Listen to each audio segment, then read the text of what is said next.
Actually kita dah come to the last part lah of this chapter 13.3. Okay, so sekarang saya nak buat satu perbandingan. Kita ada benzin, guys. Okay, benzin, kita tengok what if kalau kita buat this reaction? Benzin reacts with hot acidified potassium permanganate. Macam yang you belajar dalam alkin tu kan? Hot acidified potassium permanganate. What do you think? Boleh berlaku reaction tak?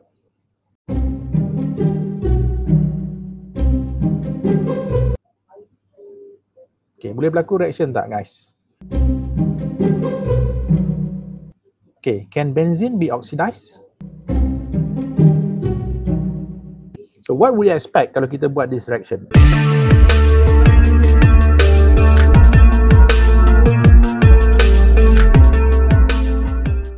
Kita akan dapat apa? Kita akan dapati tidak berlaku oxidation guys. Ataupun kita boleh katakan dia punya observation was the purple color of potassium permanganate remain unchanged. Okay, kenapa? Kita you all dah buat dalam amali kan, dan saya pun dah cerita hari tu during your experiment 4.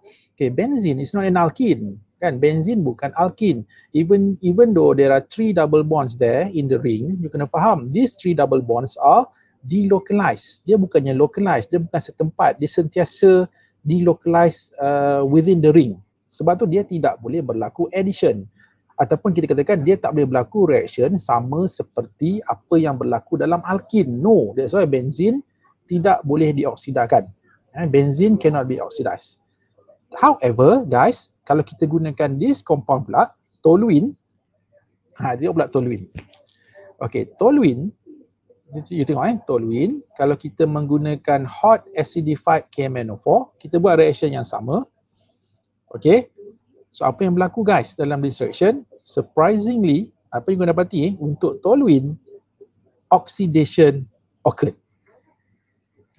Oxidation occurred, di mana purple color of potassium permanganate decolorized. Pelik kan? Tadi saya kata tak boleh, itu benzin. Yes, benzin tak boleh dioksidakan. Tapi guys, toluene boleh. Toluene boleh. Kalau kita guna condition macam ni lah, hot acidified potassium permanganate. Tapi kalau you buat Bayes test tak boleh.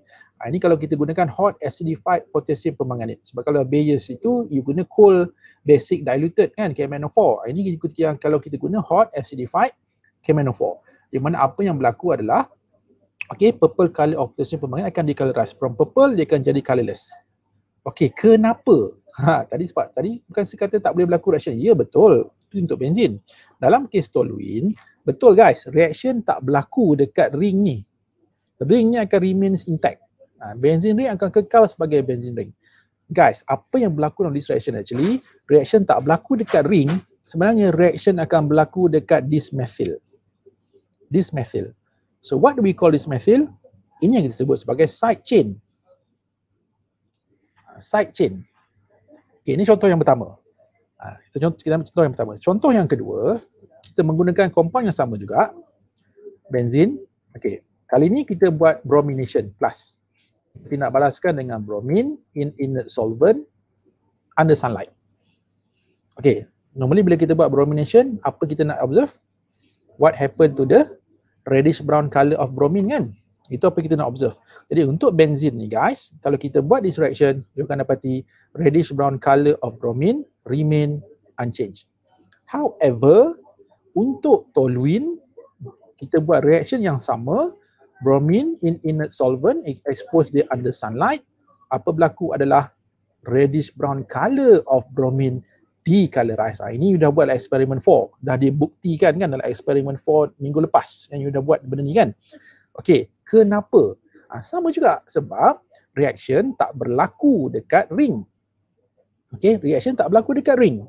Reaction berlaku di luar ring ataupun reaction berlaku dekat this alkyl ataupun methyl here yang dikenali sebagai side chain tadi. Okey, side chain. Jadi kelas, so inilah reaction yang you akan belajar lepas ni kejap lagi. Apa? Inilah apa yang kita sebut sebagai side chain reactions of benzene derivatives. Jangan keliru Previously dalam part A itu you belajar reaction of benzene. Maksudnya benzene itu yang bertindak balas, yang part tu halogenation, nitration, Friedel-Crafts alkylation, Friedel-Crafts acylation. Itu benzin tu sendiri yang reacted.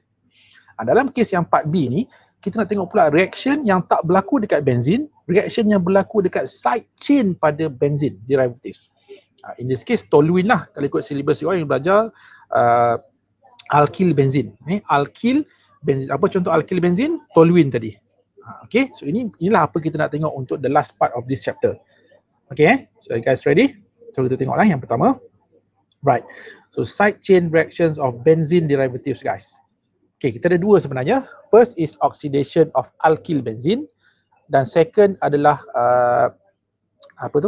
tindak balas dengan bromin tadi ataupun halogenation of alkyl benzene. Okay, untuk this first reaction, okay, you kena ingat, tadi saya dah tunjukkan kan, benzene actually does not react with any oxidizing agents. You gunalah apa sekali oxidizing agent pun tak boleh bertindak balas dengan benzene. Okay, contohnya apa? Potassium permanganate ataupun kalau you nak guna potassium dichromate, takkan boleh oksida ataupun tidak berlaku oxidation.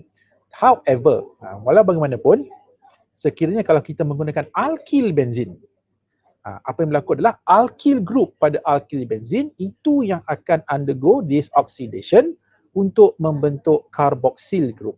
Maksud daripada alkyl, dia akan tukar jadi carboxyl. Tapi on one condition. Dia ada syarat dia guys. Apa syarat dia? Carbon itu mestilah, okay, kita katakan ini guys. The carbon atom must possess at least one hydrogen atom. Okay, carbon yang bonded dengan benzene ring tu, dia mestilah at least ada satu hydrogen atom ataupun kita sebut sebagai benzylic hydrogen atom attached to it. Confused ke? Pening ke? Tak apa saya cerita apa maksud benzylic hydrogen. Okey, tapi you tengok contoh general dekat bawah ni, nampak? Ni for example kita toluene kan. So siapa berlaku toluene? Sebab toluene kan alkyl benzene kan. Jadi alkyl benzene ni, alkyl ini, methyl ni, bila kita buat oxidation, so alkyl ini kita tukarkan dengan carboxyl guys. Nampak tak? Alkyl jadi carboxyl. Itu maksud dia. Maksud dia dikatakan oxidation of alkyl benzene, but on one condition, mesti ada benzylic H. So apa itu benzylic H? Saya ceritakan sekejap. Okay. Guys, sekarang semua orang cuba tengok the structure here. What is this? Toluene kan? Okay, saya nak tunjukkan dia tak sebenarnya toluene lah. Apa-apa alkyl benzene pun sama. Okay, saya nak beritahu sekarang ni guys. Okay, ingat.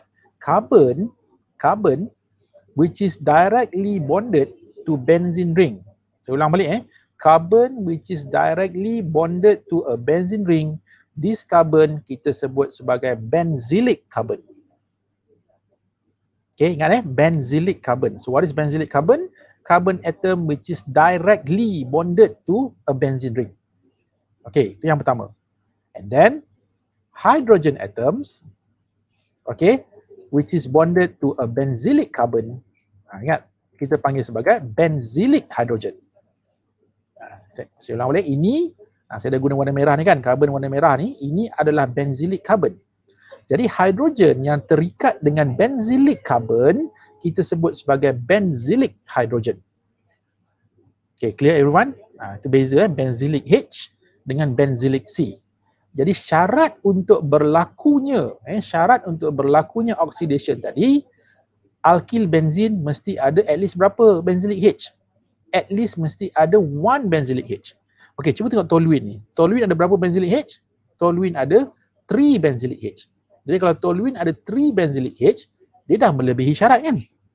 Syarat dia kata mesti 1. Betul tak? Mesti 1. Jadi boleh ke tak toluene oxidize? Boleh.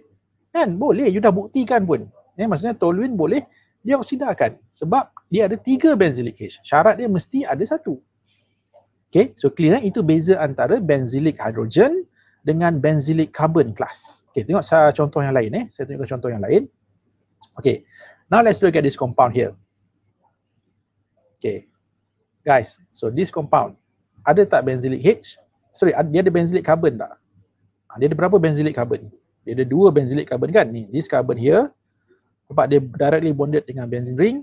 So this carbon here juga directly bonded dengan benzene ring. Maksudnya this compound ada 2 benzylic carbon atoms.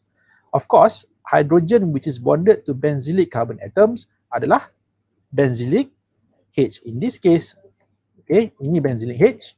So ini juga adalah benzylic H. Maksudnya dekat sini ada 3 benzylic H, dekat sini ada 1 benzylic H. Jadi boleh tak dia berlaku oxidation? Yes, boleh berlaku oxidation. Jadi kadang-kadang ada yang salah faham. Ingat kelas, dia bukan benzylic carbon, penentu dia adalah benzylic hydrogen. Sebab ada yang salah faham, dia kata kalau compound itu ada benzylic carbon, okay, dia akan berlaku oxidation. No, dia mesti ada benzylic hydrogen. Saya tunjuk satu contoh Saya tunjuk satu contoh dekat you all. Okay, now let's look at this compound class. Okay, this compound ada tak benzylic carbon? Ada tak benzylic carbon? Ada kan? Ini adalah benzylic carbon. Kenapa benzylic carbon?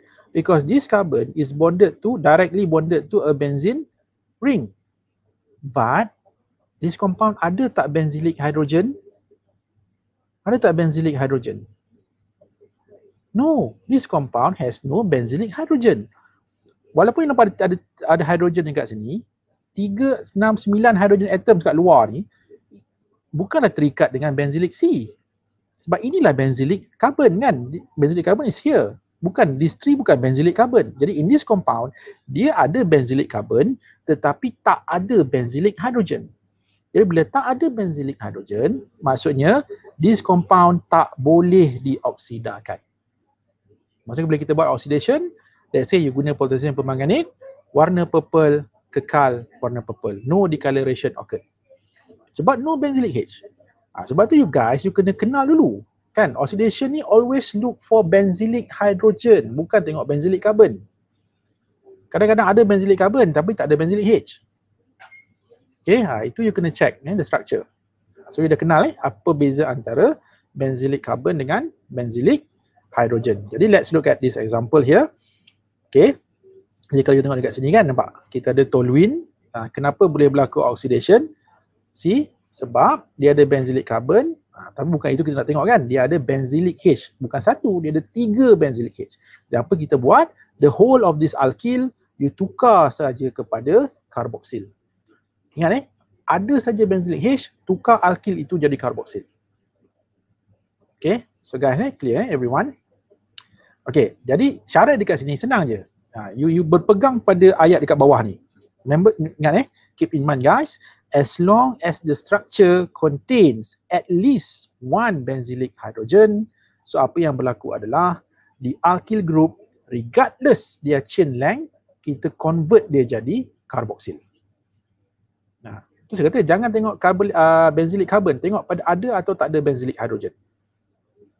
Okay, so tengok contoh-contoh yang lain. Okay, tadi kita guna toluene. Toluene ni cuma ada 1 karbon kan, methyl. Sekarang kita tengok pula, what if kalau kita ada alkyl benzene, di mana alkyl itu adalah other than methyl. Contohnya ethyl benzene ke, propyl benzene ke, butyl benzene ke, ataupun dia ada lebih daripada 1 alkyl dalam struktur ke, macam mana kan. In this case guys, sama juga, kita akan dapat benzoic acid. Okay, kita akan dapat benzoic acid. Cuma at the same time, kita juga akan dapat carbon dioxide and water. Okay, tengok contoh yang pertama ethyl benzene. Okay, ethyl benzene, ada tak benzylic H?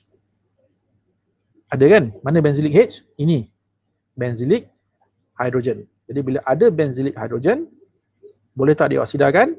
Boleh. Jadi boleh tak kita dapat benzoic acid? Yes, kita akan dapat benzoic acid. But since ada, ini adalah alkyl kan, alkyl kita adalah ethyl, lebih daripada 1 karbon, so apa akan jadi pada the remaining ni? So ini kita tahu akan jadi karboksil. So remaining akan jadi apa? Ini dia akan convert jadi carbon dioxide and water guys. Okay, carbon dioxide and water. Okay, next untuk the second compound. Okay, so nampak, kita tengok pada these 2 alkyl here. So ini ada tak benzylic H? Ada benzylic H. So here pun ada benzylic H. Jadi apa berlaku? Both of this alkyl kita tukarkan jadi karboksil. Jadi you akan dapat benzene dicarboxylic acid. Sebelah sini ada karboksil, sebelah sini ada karboksil kan. But since here bukan methyl, dia ada additional alkyl kat sini kan. So this portion just tukarkan dia jadi carbon dioxide and water. Okay, everyone. Ingat, kecuali methyl saja. Kalau methyl kita akan dapat carboxylic acid saja ataupun benzoic acid.